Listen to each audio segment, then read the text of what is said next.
কি বন্ধুরা, কেমন আছো তোমরা? আমাদের সমাজে এই নতুন ঘটনা ঘটে যাওয়া তিলোত্তমাকে নিয়ে যে আমাদের আন্দোলন চলছে, আরজিকরের ঘটনা, সেই ঘটনাকে নিয়ে, তিলোত্তমাকে নিয়ে অনেক আন্দোলন আমাদের চলছে। এই আন্দোলনের মধ্যে থেকে উৎসবকে পালন করার জন্য আমি একটি ছোট্ট ছড়া তোমাদের শোনাচ্ছি। উৎসব ও আন্দোলন দুটোই এই ছড়ার মধ্যে রয়েছে।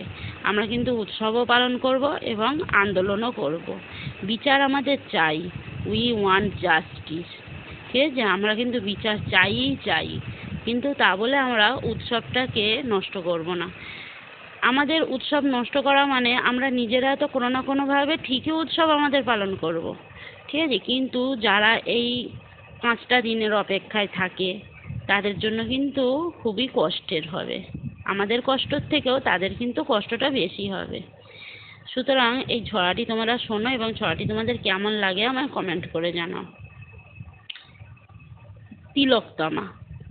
এবার যদি আসিস তুই ভুল করেও মর্ত পড়ে, অসুর বধের ত্রিশূলটা মা আনিস কিন্তু সঙ্গে করে।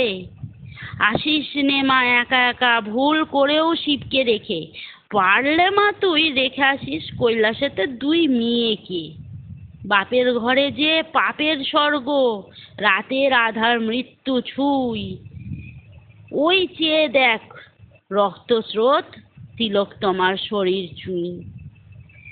আর কতকাল মঙ্গলা রূপ, উড়বে মা তোর মায়ার আঁচল। এবার মা তুই অসুর নাশে চণ্ডী রূপে ত্রিশূলটা তোল।